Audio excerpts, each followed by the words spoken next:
para 1500 se ha tomado ya esta perspectiva clara: los indígenas americanos son personas y como tales deben ser tratados, por tanto no pueden ser vendidos. De hecho, la reina Isabel se enfada mucho con Cristóbal Colón cuando intenta traer un cargamento. ¿Quién es este tipo para vender mis súbditos?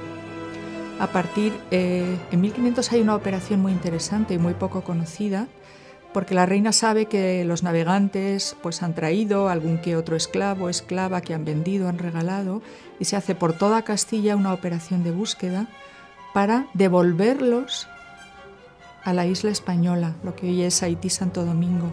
Se encuentran entre 60 y 70 y fueron en el navío que llevó al gobernador Bobadilla en 1500 a Santo Domingo.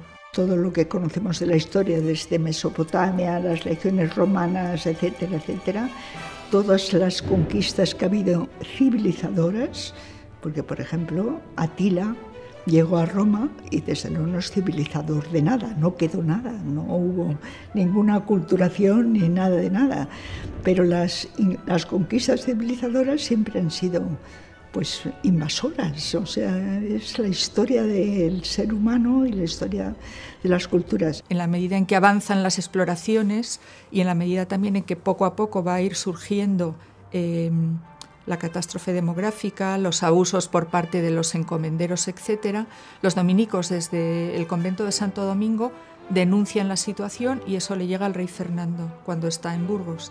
Y el rey Fernando de entrada piensa que es una rebelión de los dominicos, pero luego entiende que realmente hay un problema que hay que analizar y va a convocar en Burgos a los mejores teólogos y juristas del reino para que estipulen qué hay que hacer. Pues como suele ocurrir, los filósofos llegan a principios muy generales y el rey, que era un hombre muy pragmático, dice: no, esto no me sirve, yo necesito algo que sea totalmente concreto, porque así los castellanos saben lo que hay que hacer y la corona sabe lo que hay que penalizar cuando no se cumple. Entonces se van a reunir 3 personas, Fray Alonso del Espinar, franciscano, no dominico, el bachiller Enciso, y luego un mercader burgalés que ya se ve que tenía ahí sus intereses, Pedro García de Carrión, y son los que redactan en el convento de San Francisco de Burgos las 35 leyes de Burgos. La primera cultura que se plantea si tiene derecho a intervenir en las tierras americanas es la española, es la hispana. La escuela de Salamanca, todas las discusiones, de nuevo, el padre Vitoria, pero todos los demás que le siguen. Y aquí solo se recuerda a Montesinos y a Las Casas, que fueron lo contrario, ¿no? La oposición. La dualidad que existe entre la actitud o la visión de ciertos personajes, ¿no? A Las Casas lo conoce todo el mundo, a Sepúlveda no lo conoce prácticamente nadie. Y los enfoques que ellos propusieron durante la disputa, ¿no? en Valladolid, que tuvo lugar en el año 1550, pues esta es una de las últimas grandes disputas que tiene lugar, porque luego después ya el Estado y el imperio ya está más estabilizado. Entonces las propuestas principales de Las Casas son bastante difíciles de desgranar de sus textos, porque tenemos que ir al resumen de Domingo de Soto, porque sus textos, claro, él tenía un texto para leer durante 10 o 15 días, de 24 horas, entonces, claro, se opusieron. Entonces, sus proposiciones o propuestas eran bastante utópicas, ¿no? Aunque hubiera estado en América, eran propuestas de creación prácticamente de unas regiones absolutamente apartadas, ¿no? Regresar otra vez al modo de vida, separarse del imperio, que los españoles dejen a los indios y las repúblicas, por así decir, dejadas aparte. Pero este proyecto ya no pudo ser en aquella época, mientras que Sepúlveda, su propuesta era pues el imperio integrador, integrar la población con las adaptando las instituciones peninsulares a los nuevos habitantes, a las nuevas tierras, a las condiciones que había ahí, y integrar la población con la educación, con la evangelización y evidentemente también integrar las élites. Hay muchos planteamientos muy diversos, no se puede dar una respuesta única y monolítica.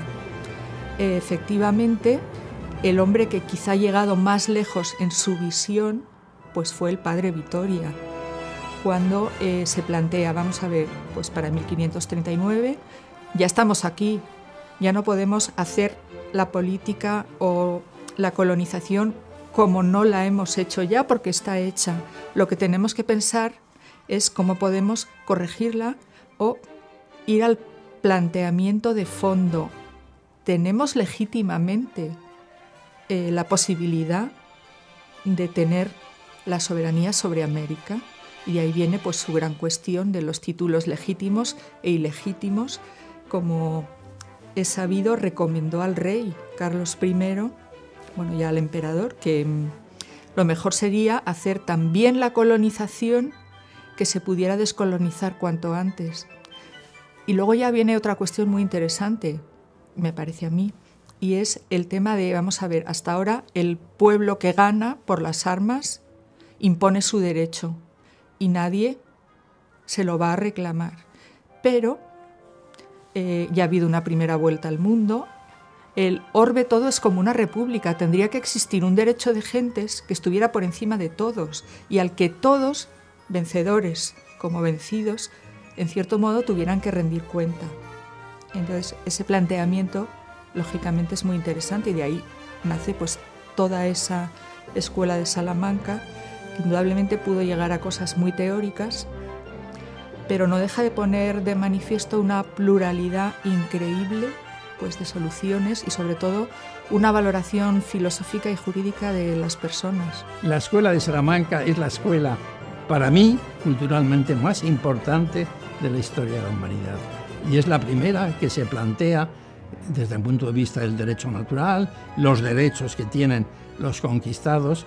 Ahí nace el derecho internacional. O sea que yo creo que más allá de determinadas figuras, de conquistadores, de personas vinculadas con el mar, yo creo que lo que tiene que aparecer es el gran pensamiento, el pensamiento recio de la escuela de Salamanca, que, como digo, tiene una importancia enorme, más que nada por las consecuencias que sacan de estos grandes filósofos y teólogos los autores y escritores extranjeros. Otros de los factores que, en mi opinión, influyeron en esa primitiva globalización y que yo creo que no se han tenido jamás en cuenta, aunque estoy convencida de que tienen mucho que ver con ella, es el nacimiento y desarrollo del pensamiento de la Escuela de Salamanca. La Escuela de Salamanca es una definición, una denominación que se le pone a posteriori a un grupo de intelectuales fundamentalmente salmantinos y algunos de Coimbra, de Portugal, que, siguiendo la trayectoria didáctica de un profesor de Salamanca desde 1526, Francisco de Vitoria, desarrollan un impresionante y monumental conjunto teórico. Un conjunto teórico que, sobre todo, se materializó en tres aspectos: la teología, el derecho y la economía. Desde luego, el hecho de que ellos plantearan la teología no como una cuestión especulativa tipo escolástica, sino más bien relacionada con la vida cotidiana, con el quehacer cotidiano de las personas, es un paso de gigante. Pero lo que más tiene que ver con el tema de la globalización, según mi manera de ver, es las otras dos facetas, las facetas del derecho y las facetas de la economía. La base de la globalización, en mi opinión, del derecho, está en que ellos establecen que todo hombre tiene un derecho natural y que además hay un derecho de gentes internacional, lo cual deriva primero en el nacimiento y desarrollo de los derechos humanos y segundo en el desarrollo del derecho internacional. En ese momento en el que la esclavitud era algo absolutamente normal, es muy interesante y muy importante que se pararan a pensar en algo así. Hay que determinar los derechos de estos súbditos y defenderlos, que puedan tener propiedad privada, su casa familiar, que sus mujeres estén guardadas de otros hombres. Es decir, realmente es un esfuerzo de aproximación a ese respeto de los derechos, hoy diríamos, fundamentales. El que haya una universalización de los criterios jurídicos de libertad de todo ser humano, libertad de vida, de propiedad, de pensamiento, de la fama y el honor, elementos fundamentales en aquellos siglos XVI, XVII y XVIII. Esto es, en mi opinión, un claro elemento de globalización, y la prueba es que hoy las Naciones Unidas, la UNESCO, todos los organismos internacionales tienden a valorar este tipo de derecho. En Salamanca se crearon las primeras leyes económicas. Estas leyes económicas fueron formuladas por distintos miembros de la Escuela de Salamanca, algunos incluso varias, pero entre ellas destacan tres.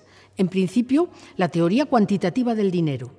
Ellos se dan cuenta, sobre todo, Martín de Azpilcueta, que lo escribe en un manual de confesores y que luego saca como en una separata para que lo conozca todo el mundo, llega a la conclusión de que cuanto más dinero hay en un lugar, más suben los precios. El tema de la inflación o de la deflación. Esto lo convierte en una ley, la ley cuantitativa del dinero, que era aplicable a toda la economía que se estaba viviendo en aquel momento como consecuencia de la exploración mundial, desde el momento en que se produce la primera circunvalación y circunnavegación del mundo, y se convierte en una ley, la primera ley formulada en Salamanca en 1555, aunque había tenido una premonición en un pequeño documento que se había publicado por Martín de Azpilcueta y un fraile que se llamaba Porto, Francisco de Porto, en Coimbra. Alexander Afanasiev es un ruso que ha estudiado muy bien este fenómeno. Una segunda ley.